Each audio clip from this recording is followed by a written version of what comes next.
pemberhentian permanen sejawat Dr. Terawan Agus Putranto sebagai anggota ini.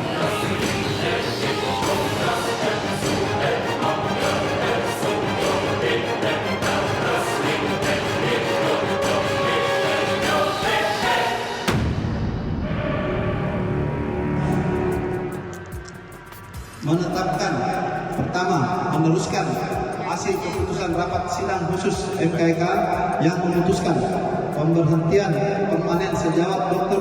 Terawan Agus Putranto sebagai anggota ini. Ikatan Dokter Indonesia (IDI) resmi memecat Dr. Terawan dari status keanggotaan IDI dalam acara Muktamar ke-31 IDI di Banda Aceh pada Jumat lalu. Pemecatan dilakukan berdasarkan keputusan Rapat Sidang Khusus Majelis Kehormatan Etik Kedokteran (MKEK) IDI. Dalam keputusan tersebut, terdapat beberapa poin penting. Mantan Menteri Kesehatan Dr. Terawan tidak menggunakan kesempatan untuk melakukan pembelaan sesuai ADART IDI. Karenanya, pemberhentian permanen sebagai anggota IDI telah memenuhi syarat formil dan material dan merekomendasikan PBID untuk melaksanakan pemberhentian selambat-lambatnya 28 hari kerja. Sebelumnya, pada Februari 2018 lalu, mantan Kepala Rumah Sakit Pusat Angkatan Darat, Dr. Terawan Agus Putranto, KMK-IDI, juga pernah memberikan sanksi pemberhentian sementara dan dalam Muktamar IDI ke-30 di tahun 2018, PBID ditugaskan untuk melakukan pembinaan terhadap mantan Menteri Kesehatan, Dr. Terawan.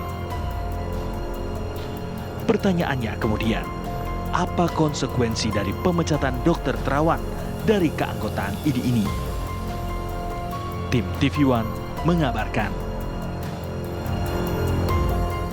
Tentu saja pertanyaan yang ada di kalangan masyarakat bukan hanya tadi yang sudah kami sampaikan dalam narasi kami bahwa apa konsekuensi yang didapatkan oleh Dr. Terawan setelah adanya ataupun juga keluarnya keputusan oleh MK ini yang memecat Dr. Terawan dari keanggotanya dari Ikatan Dokter Indonesia atau IDI. Tapi masih banyak beragam pertanyaan lainnya. Kenapa IDI sampai mengeluarkan keputusan seperti itu?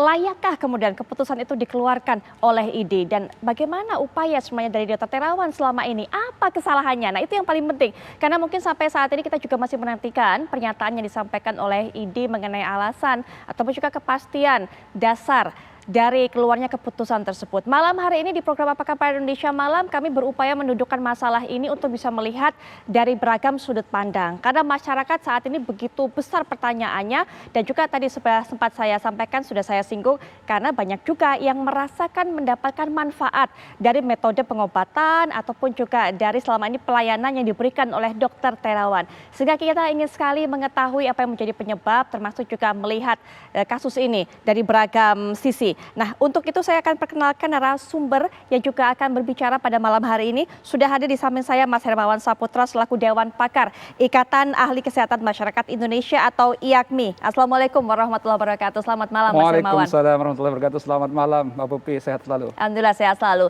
Dan juga untuk bisa menjelaskan kronologi peristiwa ini karena tentunya tidak serta-merta tidak langsung sekonyong-konyong jatuh keputusan ini. Ada dasar-dasarnya, ada peristiwa-peristiwa yang mendahului. Bahkan mungkin bukan di tahun ini tapi beberapa tahun sebelumnya. Untuk bisa menjelaskan kronologinya, Dr. Nasser selaku ahli hukum kesehatan juga sudah bersama kita melalui daring. Assalamualaikum warahmatullahi wabarakatuh. Selamat malam Dr. Nasser. Selamat malam. Waalaikumsalam warahmatullahi wabarakatuh. Baik, Dr. Nasser sekarang ada di Makassar, begitu ya, Sulawesi Selatan? Bukan, saya masih satu kali penerbangan dari Makassar. Baik, tapi terima kasih. Ya, terima kasih bagaimana? sudah meluangkan waktunya untuk bisa menjelaskan ini kepada siap, kami siap. hadir. Karena kami Ya. ingin sekali mendengar Dr. Nasser. Dr. Nasser kan kebetulan juga hadir pada saat itu, pada saat jatuhnya keputusan MK ini. Nah, masyarakat ini ingin tahu sebenarnya apa alasannya sehingga kemudian keluar keputusan itu. Layakkah Dr. Terawan yang selama ini dinilai banyak kok orang yang terbantu dengan metodenya kok malah dikeluarkan dari keanggotaannya dari IDI. Silakan Dr. Nasser. Ya, terima kasih Mbak Putri. Jadi yang pertama, setiap orang, setiap dokter di Indonesia ini harus berkewajiban untuk mentaati 3 norma. Norma pertama, norma etik. Norma etik adalah sebuah norma yang diatur oleh komunitas secara bersama-sama mengatur apa yang boleh dan apa yang seharusnya tidak boleh dilakukan oleh seorang anggota organisasi profesi. Itulah etik. Etik itu ditetapkan bersama, dipikirkan bersama, dan kemudian kalau ada yang melakukan pelanggaran terhadap etik ini, organisasi kemudian memiliki aturan untuk bagaimana caranya agar mereka patuh terhadap etika yang disusun bersama, aturan yang kebersamaan terhadap aturan itulah yang kemudian dinilai. Nah, di ID itu ada sebuah majelis yang memang khusus untuk menilai, menakar perilaku atau apa yang kita sebut dengan etik tadi dari setiap anggota. Seperti itu. Nah, norma-norma yang ada pada etik ini adalah lebih banyak norma internal. Jadi kalau orang yang di luar komunitas itu, katakanlah misalnya hakim, di luar hakim nggak ngerti bahwa pengaturan perilaku hakim itu didasarkan pada apa, pertimbangannya apa, dan sebagainya. Itu yang pertama. Norma kedua yang juga seorang dokter harus patuh dan taat, itu adalah norma disiplin, yaitu mengenai standar terhadap pelaksanaan prosedur medik yang dilakukan. Bisa saja dokter itu melanggar. Misalnya, saya kasih contoh yang ekstrim. Operasi amandel tidak dilakukan dengan pendekatan dari mulut, tapi diambil dari telinga misalnya. Ini melanggar norma disiplin. Dia bisa dihukum. Oleh siapa? Oleh MKDKI yang notabene itu adalah burung garuda. Itu instansi institusi pemerintah di bawah Konsil Kedokteran Indonesia. KKI sendiri bertanggung jawab pada presiden. Nah, kemudian norma ketiga, norma hukum, kita sudah tahu bersama. Nah, menjawab pertanyaan, apa yang terjadi, kesalahan apa yang dilakukan oleh Dr. Terawan sehingga ID kok melakukan atau menjatuhkan sanksi yang begitu berat. Memang, Ibu Bapak sekalian, ada rangkaian peristiwa yang tidak berdiri sendiri. Misalnya saya mulai dari putusan 12 Februari 2018 tentang putusan untuk memberikan sanksi yang terkait dengan dimensi waktu 1 tahun pada beliau. Karena dianggap melakukan pelanggaran etik berat. Setelah 8 kali dipanggil secara patut, ya, istilahnya dipanggil walaupun beliau misalnya memimpin sebuah negara, tapi kalau beliau dokter dan praktek dokter, ya beliau istilahnya dipanggil secara patut. Dipanggil untuk dimintai keterangan, diberi kesempatan membela diri, tapi beliau tidak menggunakan. Sehingga pada sidang ke-9 diputuskan itu beliau diberi sanksi. Namun kemudian sanksi itu pada bulan Oktober tahun 2018, masih tahun yang sama, dikukuhkan karena tidak pernah dilaksanakan, tidak ada komunikasi. Bahkan bergeser menjadi seolah-olah ini disudutkan, marginalisasi dan sebagainya.